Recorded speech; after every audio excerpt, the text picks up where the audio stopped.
Okay, my name is Jean-Paul Biberian. I am a scientist. I don't know what I am exactly, I've done science, let's say.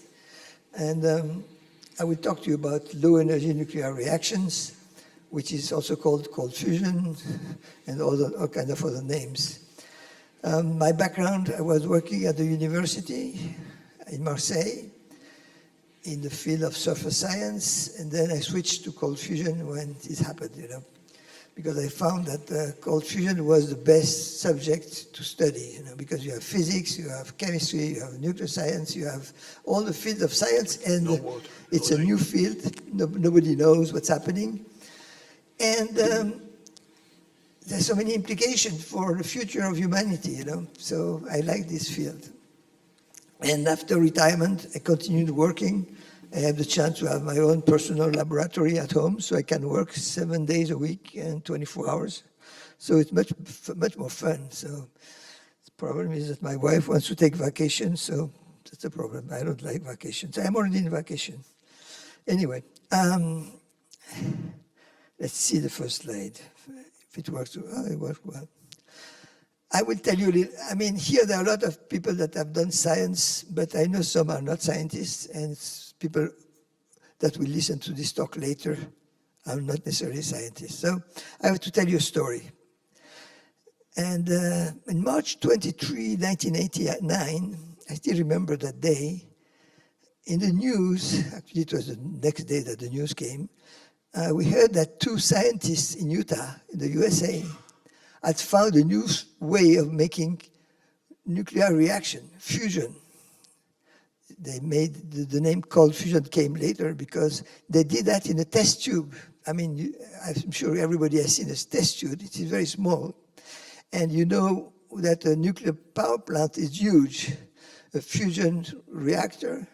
I visited ITER recently. The weight of the elements are like 200 tons each. So in the test tube, you can do nuclear science, nuclear reactions. Sounds very crazy to everyone, including me, because I know the physics. So that was a big thing. All over the world, people started talking about it.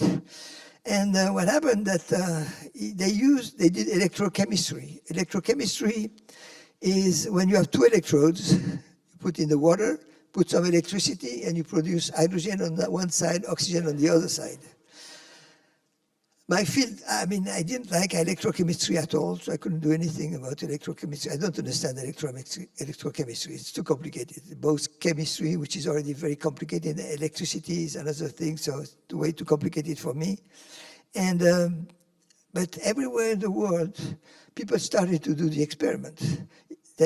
For this experiment, you needed palladium. Palladium is a metal that's very expensive. It's like gold, more or less. Platinum, also another expensive material, and heavy water. For those who don't know what heavy water is, I have to do some little bit of science for the beginners. You see that, that an atom is made of a nucleus and electrons, but the nucleus is made of protons that are positive and neutrons that are neutral. In hydrogen, this is the smallest element you can make. There is only 1 proton. But in deuterium, you have a proton and a neutron. So it's twice more heavy. And you put oxygen to make a liquid, water. It's slightly heavier. So people did experiments. Most of them failed, some succeeded.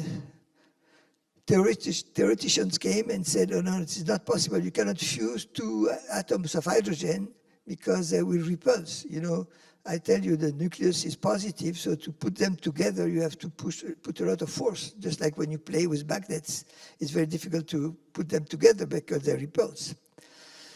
The field was very quickly rejected. I will not go too much into the details, but there was a big rejection of the field very quickly after a few weeks or months. And people were not happy with that. And some people continued the work. If you want to read, if you have a document, you want people to read it, you put in red confidential, and then they will read it. So the way they did, everything went underground, not underground, under the radar, let's say. Some people continued to work, but it was not very official. in the time in the news, I mean, it became a big thing in 1989. For those people who were there at that time, they remember that. That was a photograph of the first page of Time magazine. And the two inventors, Stanley Pons and Martin Fleischmann, were very famous at that time. Okay, on the left, you can see Stanley Pons, and on the right, Martin Fleischmann with their cell, which you see is not big. And that's what they used to demonstrate that you could make excess heat. So what did they do? Actually, they measured the electrical power they were putting in the cell and the heat produced. They could show that there was more heat than electricity putting in the system. This is called calorimetry, for those who don't know. And calorimetry is difficult because you have two problems, measuring the input power and measuring the output power. There are two things to measure. If you have a DC current, it's quite easy to measure the input power because you multiply the voltage by the current. But then you have to measure the heat, and that's not easy. But these guys were smart enough to develop a very sensitive calorimeter in electrochemistry. And that allowed them to measure small quantities of heat. Without that, they couldn't have discovered what they have discovered. They are genius, but they were really badly treated. This is a cell showing how it works. You see, you don't see it very clearly, but at the bottom, there is a palladium cathode at the center, and around it, a platinum wire, which is the anode. And the bubbles are the gas produced that escapes. Now let's do a little bit of physics so you understand. I have written three equations, but they're not complicated to understand. The reaction of fusion that the Stan Pons and Martin Fleischmann were talking about was the fusion of deuterium and deuterium. So deuterium, as I told you, it's proton and neutron. So if you have a proton and neutron, another proton and neutrons, if you manage to make them to fuse, then you produce a tritium. Tritium is another form of hydrogen with two neutrons and a proton. Or you can produce helium-3. Helium-3 is a very rare gas, like helium, but one neutron is missing. And you have about 50% chance to have the first reaction and 50% the second reaction. And very rarely, you can make helium-4 directly. Helium-4 is the one you put in the balloons to go in the air.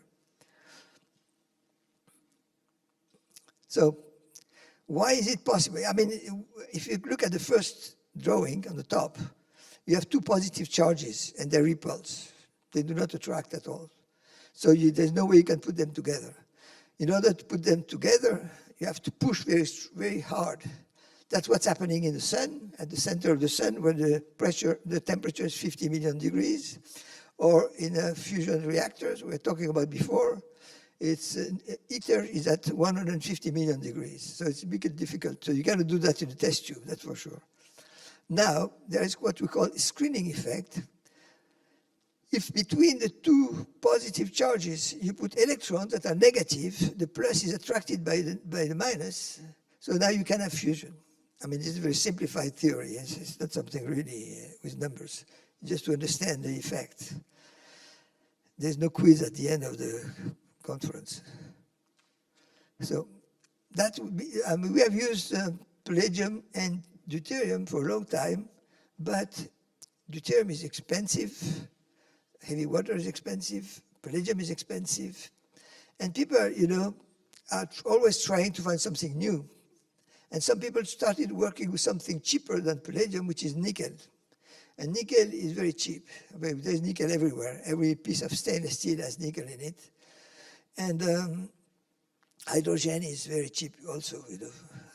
It's not comparable to hydrogen technology, which is just you using hydrogen as a fuel. Here, hydrogen is a nuclear product, which will give like 1 million times more energy than chemical reactions. So it became obvious that we should use nickel and hydrogen. And also, to convert heat into electricity, you have to go to high temperature to have a better yield. I mean, a nuclear reactor nowadays the temperature is about 350 degrees C, and the yield is about 1/3. So, I mean, 2/3 of the heat is lost in making clouds. You know, when I show these towers, I said to my children, this is where the clouds are made, you know. Who knows where the clouds are coming from? And now they know it's nuclear plants that are producing clouds too. It's a side effect of the nuclear industry. So you're losing a lot. So if you can go to higher temperatures, it is possible to make electricity with a better yield. And you cannot do that with a liquid because water boils at 100 centigrade. If you want to go to about 350 degrees C, you have to go about 60 atmosphere of pressure. I'm not quite sure of the number, but it's close to that. And it's very complicated and dangerous. So with gas phase, it's much easier. So you can put hydrogen inside a nickel-based material. Then you can have heat, cheaper, simpler, much easier to manufacture large scale later. This is a view of one of the reactors we have in France I'm working with, which we don't see much. You see the surrounding, but it's always like that anyway. When you visit a factory, you don't understand anything. There are pipes everywhere. Anyway, now, what are the chances we have to succeed in a reaction like that? We have realized that if you have a bulk material, it takes time for the hydrogen to go inside. Now, if you use nanomaterials, you kind of have only surfaces, you know, not too much bulk. So the kinematics is much faster. Things will go faster inside. So we started working with nanomaterials, and they work better than bulk materials, in my opinion. Some people might not agree with that, but that's my point anyway. Maybe there are solutions also for solid materials, but nano goes very fast. What we have measured also, we have realized also, is that static situations don't work. Because if static would have worked, it would have been discovered a long time ago, because there's hydrogen everywhere in metals, but there's no excess heat. So we need some dynamics. You know, it's even with a bicycle, if you don't move, you fall. So it's the same thing. You need some dynamics. You have to pedal, you know, so you will be stable. And the system, it has to do with the flux of hydrogen. Hydrogen has to go in and out so that the effect occurs. It seems that it's happening more likely it's happening when it comes out. Actually, at NASA in 1989, a scientist there called Froelich did an experiment. I will tell you the story. He had a hydrogen purifier. An hydrogen purifier is a tube of palladium. You put dirty hydrogen, you heat up the tube, and what comes out is clean hydrogen because it's a very high quality filter. And he borrowed one of these purifier, put it deuterium inside, outside, heated it up, and left it trying to find some radiation. I was telling you there were neutrons. He didn't find any neutrons, no radiation whatsoever. And after a few weeks, he had to give it back to the person who loaned him this material. And when he took it out, he pumped out the deuterium. And when he observed that temperature was going up, and you might know that when you put pressure in a bicycle pump, it will heat up. And when you pull on it, it becomes cold. And there it was the reverse. So we realized that there was an effect by diffusion of deuterium outside of the palladium. So this is a dynamic situation. So we need a flux of hydrogen. So this excitation could be due to the flux, or could be due to some electrical pulses or pressure pulses, magnetic temperature, whatever, you know. Something has to be done to modify the equilibrium. So what's happening? People said if Pons and Fleischmann were successful, they should be dead because you should have so many neutrons. But the fact is, they are still alive, actually.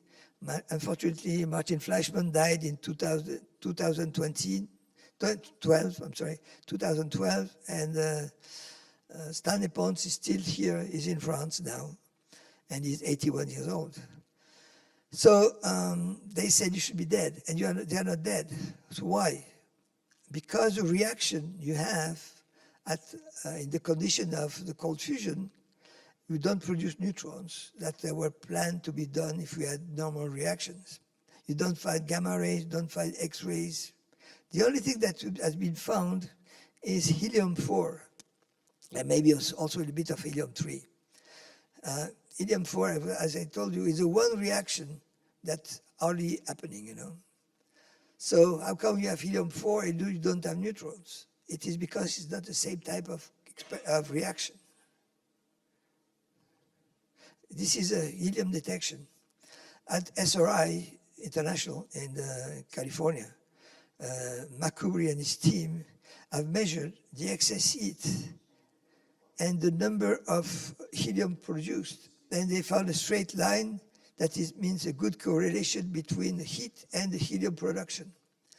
So we don't know the exact mechanism, but there is a correlation. Maybe it's a D plus D reaction, maybe something else, but anyway, there is a correlation. And that is important to see that we have measured helium. I mean, other laboratories also have measured helium. I show you this one because it's very spectacular. Okay, as I was telling you before, from day one, people have started searching for that, you know, in their garage, in laboratories, everywhere. Very quickly, it became like a bad word. You couldn't say the word cold fusion. This was like talking about turning tables or, I don't know, things like absolutely abnormal. It was kind of really dangerous at that time, in '89 and after, to talk about cold fusion. And actually, some institution, official institution, continued at low level, like, but without telling it too much, you know. Some universities have some research programs in the field, but on the side, not really official. And I make it short, the story is too long. In 2020, the European Commission has financed 2 projects on cold fusion, Clean HME, the one I'm working in, and Hermes, and with a total about 10 million euros. Recently, the Department of Energy in USA has invested $10 million in 8 different major universities. So this means that there's some little opening happening, because after 35 years, we are still working in the field, and the rumor, the noise, people can see it on the internet. Everything is open, so people can see what's happening and finally reach official people and politicians. They have several startups. In Europe, we have NG8 in Portugal. In Japan, we have Clean Planet. In the United States, there's Biberian Technologies. And also there are organizations that are active, like NASA. NASA already work on cold fusion. Toyota, Nissan, and others, Mitsubishi, Heavy Industries, and some others. Some, most often, all these organizations like to play low, you know. They don't want to be in the first row, because there's so much,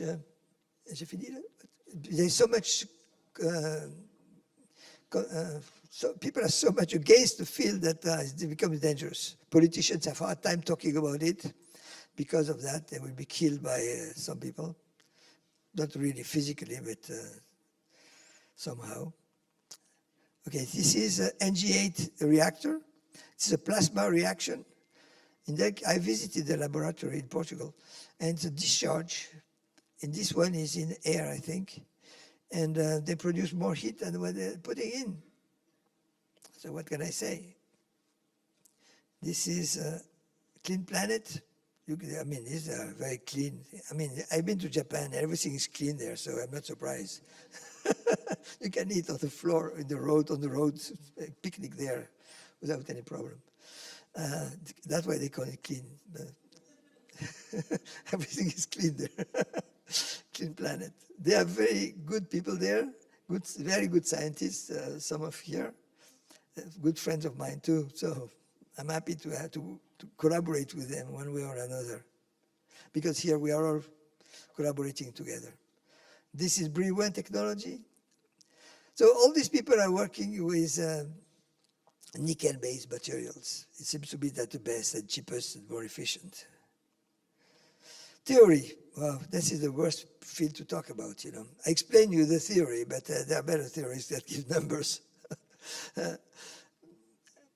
So with that, there are actually three types of reactions. There are the fission reaction, that are the traditional nuclear reactor you see everywhere on the planet, and the atom bomb. Then there are the fusion reaction, which is the H bomb, and what's happening in the sun, and what ITER is trying to do, and other private companies trying to do. And this is a third type of reaction. I would call it catalytic reaction. And why catalytic? Because you need some kind of catalyst. You see, in chemistry, when you have a catalyst, the reaction goes faster. So this is what's happening actually in our case. So many theories have been developed, you know. And the problem with theories, the major problem is that each individual who has a theory thinks his theory is the best. So there was a woman, she asked her friend to go and pick her a girl at school and say, how shall I recognize her? She said, she's the most beautiful girl. So when she came back with her own daughter, not the daughter of the other one, because every mother thinks her baby is the best, you know.